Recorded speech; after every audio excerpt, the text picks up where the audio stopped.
So முடியல. நைட்லேருந்து இப்போ வரைக்குமே ப்ரெஷர் மேலே ப்ரெஷர், டென்ஷன் மேலே டென்ஷன். ஆனால் ஒன்றுங்க, விஜயா இருக்கிறதும் அவ்வளோ ஈஸி கிடையாது, விஜயானாக்கு ரசிகனாக தொண்டனும் இருக்கிறதும் அவ்வளோ ஈஸி கிடையாது. அவ்வளோ பெரிய கஷ்டங்க. ஒரு மனுஷனை எந்த அளவுக்கு போட்டு வதைக்கணுமோ, எந்த அளவுக்கு போட்டு அந்த மனுஷனை முடக்கணுமோ, எந்த அளவுக்கு அந்த மனுஷனை நோக்கடிக்கணுமோ அந்த அளவுக்கு நோக்கடிக்கிறாங்க. முடியல. ஆனால் ஒன்றுங்க, ஒரு வரலாறு ஒன்று இருக்குங்க. ஒரு 80-90 வருஷம் கழித்து ஒரு வரலாறு ஒன்று பேசுங்க.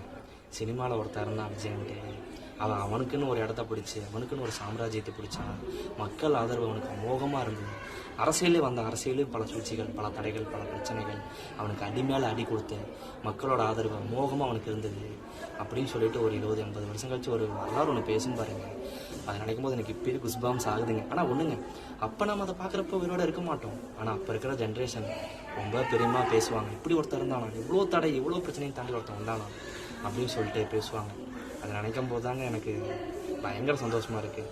ஆனால் இருக்குங்க, அந்த மனுஷன் இன்னும் பிரச்சனை கொடுப்பாங்க, இதுக்கப்புறமும் பிரச்சனை கொடுத்துட்டு தான் இருப்பாங்க. ஆனால் அதெல்லாம் தாண்டி வென்று அவர் வந்துக்கிட்டு தாங்க இருப்பாங்க. ஒரே விஷயம் தாங்க, மக்களோட சப்போர்ட் அவருக்கு இருக்குங்க. ஃபுல் அண்ட் ஃபுல் மக்களோட சப்போர்ட் இருக்குது. அது இருக்கிற வரைக்கும் அவரை யாராலையும் எதுவும் பண்ண முடியாதுங்க. இன்னும் வரப்போகிற காலங்களில் அவரை காத்திருந்து பதில் சொல்லுவோம். நன்றி.